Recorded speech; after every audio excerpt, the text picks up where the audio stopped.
I've really tried to maintain a positive tone on this channel and avoid criticizing the abstract entity which is the gaming community.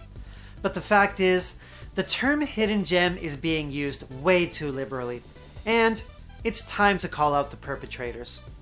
Just because a game isn't part of a series that's a household name doesn't make it a hidden gem.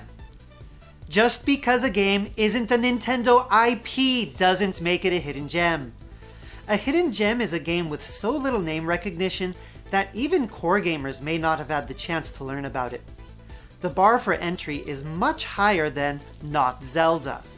Thus, games like Gunstar Heroes are not hidden gems. They're cult classics, because any retro gamer smart enough to do their research will run into them pretty quickly. People who follow my channel know that a good 80% of the games I cover are genuine hidden gems. It's what I do.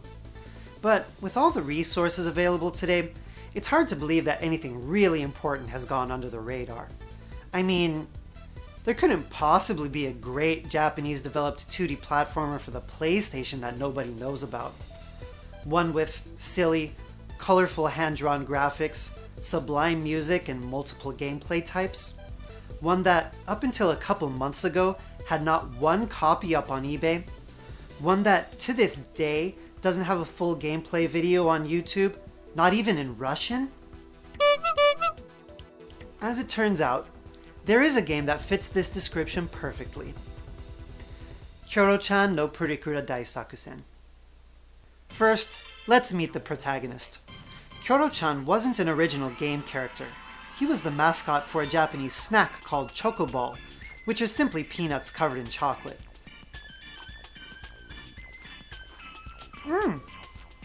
Kyoro Chan became so popular and recognizable that he ended up getting his own anime series, all kinds of related memorabilia, and eventually became the default mascot of the company that makes chocoballs, Morinaga.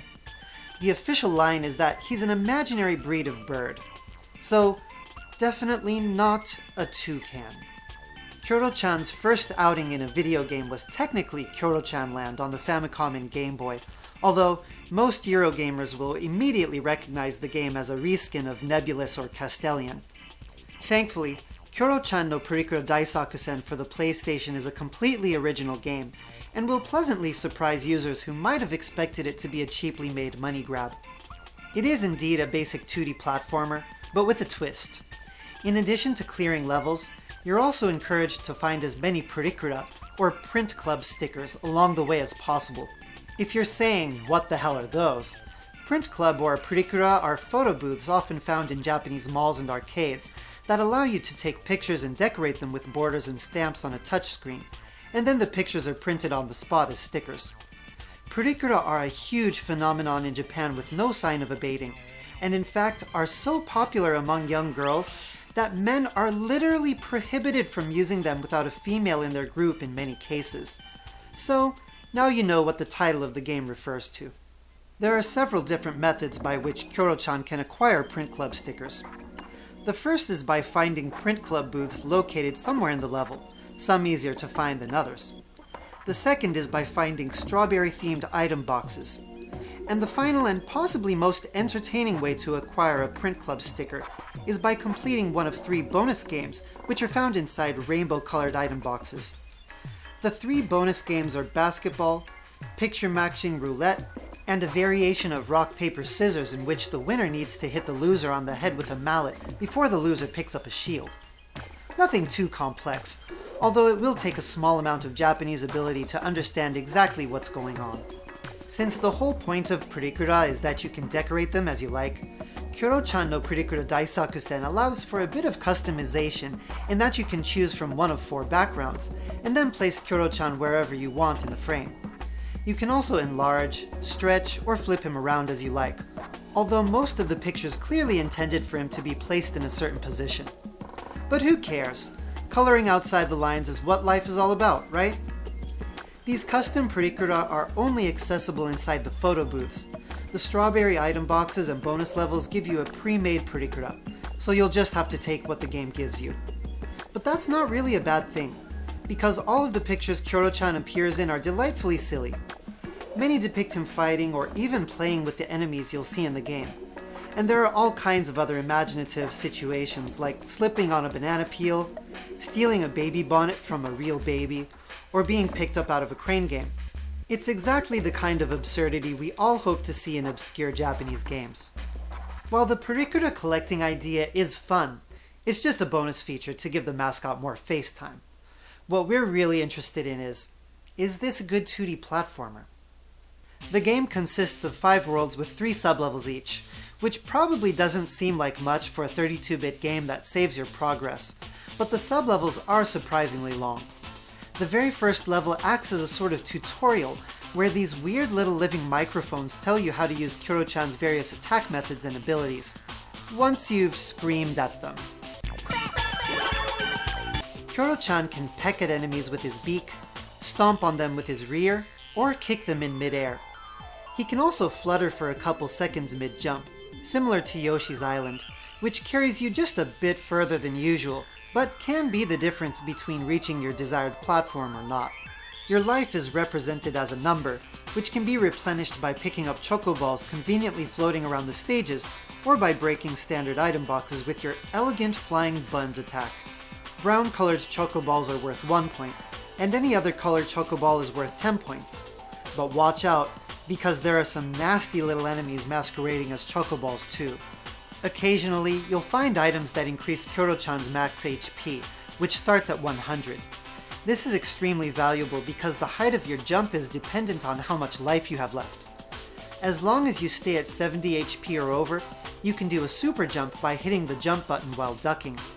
Fall under 70 and you'll be restricted to your standard jump, and if you fall beneath 30, you'll barely be able to jump at all, making even simple situations nearly impossible to get through.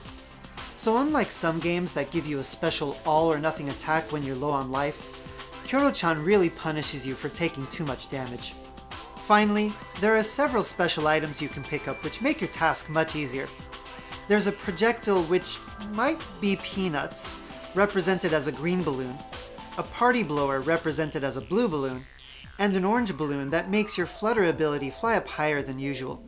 The green and blue balloons will give you 10 shots each, which add up if you collect more of the same item, and there are a couple areas that can only be accessed when you have the orange balloon, so you'll definitely need to think about which one is the most effective for any given level. Now that we've finally got all that out of the way, let's look at the actual game design. The experience is best summed up in 2 words: freeform. I get the impression that some higher up decided unilaterally they wanted to make a game about Kyoro Chan, and when all the programmers, artists, and everyone else involved in the project finally sat down together to plan it out, they realized no one really knew what a game about Kyoro Chan was supposed to be like. And thanks to the beauty of Japanese game development in the 90s, that turned out to be a beautiful thing. Most of the enemies are other Morinaga snacks come to life. Flying peanuts, pro wrestler giant corn kernels, and boxing edamame, I think. It doesn't stop there. You'll also be assaulted by suicidal ice cream cones and rolling Santa Claus things. Why? Because why not? The environments are all hyper-colorful and look exactly like the kind of world a non-existent species of bird anime character with both eyes on one side of his head would live in, although there's no clear connection between any of it. There are basic outdoor levels, the mandatory world made of desserts, snow levels, and a garden taken over by giant plants and flowers, some of which you have to trigger to grow. Every once in a while you can see some cool details in the background too, like the Aurora Borealis effect in trains passing by in the snow stage. As a whole, the animation might not be quite as impressive as Super Tempo, but it definitely feels like a step above what kind of graphics the 16-bit machines could push. The enemies all animate in a way that makes them appear to be real living creatures inside their own universe, as opposed to sprites slapped onto a background. In fact, everything looks so happy that it's hard to get yourself worked up into a frenzy of determination that games like Mega Man or Shinobi might require. And the fact is, there's no need to, because Kyoro Chan no Purikura Daisakusen doesn't have the kind of precise, reflex-intensive platforming that classics from the 8 and 16-bit eras do. Kyoro Chan controls a bit heavier than what you're probably expecting, both in his running speed and jump momentum, and getting used to this will definitely take some time. But once you've got it, you'll find there aren't death pits or precisely placed enemies that require lightning reflexes. Kyoro Chan just doesn't move that quickly. Most of the fun comes from the variety in level design, which is respectably diverse. One level has you riding attractions at an amusement park to progress vertically, with a carousel ride thrown in for good measure. The ice levels have snowmobile parts that require a bit of practice to stay on the high path so you can find all the items in Purikura in that area. There are also underwater sections where Kyoro Chan can shoot a bazooka and search around inside sunken pots. So you're not stuck to just running and jumping for the entire game. But if you're a hardcore gamer, most of your time will be spent trying to collect all of the Purikura, which are surprisingly well hidden.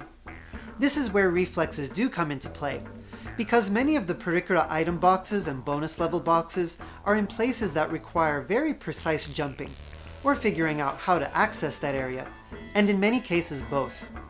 Even with only 15 levels, collecting all 100 Purikura will keep expert gamers busy for a while.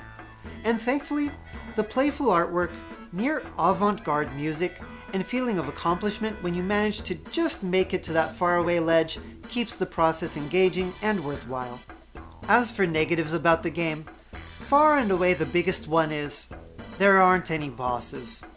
That's right, 5 worlds, 3 sublevels each, that's it.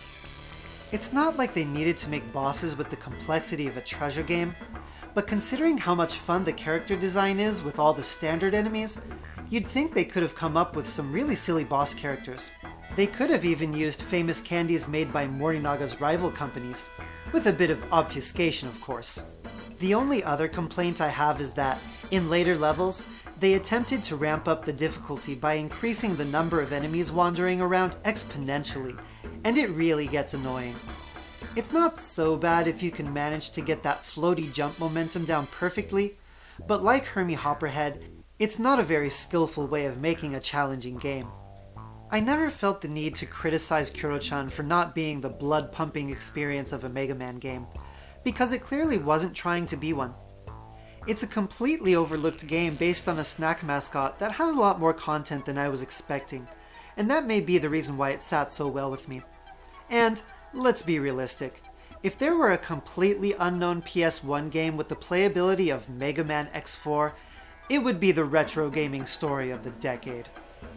If there were a formula to somehow measure the ratio of how good a game is in relation to how many or how few people know about it, I'm confident that Kyoro Chan no Purikura Daisakusen would be the most underrated game ever.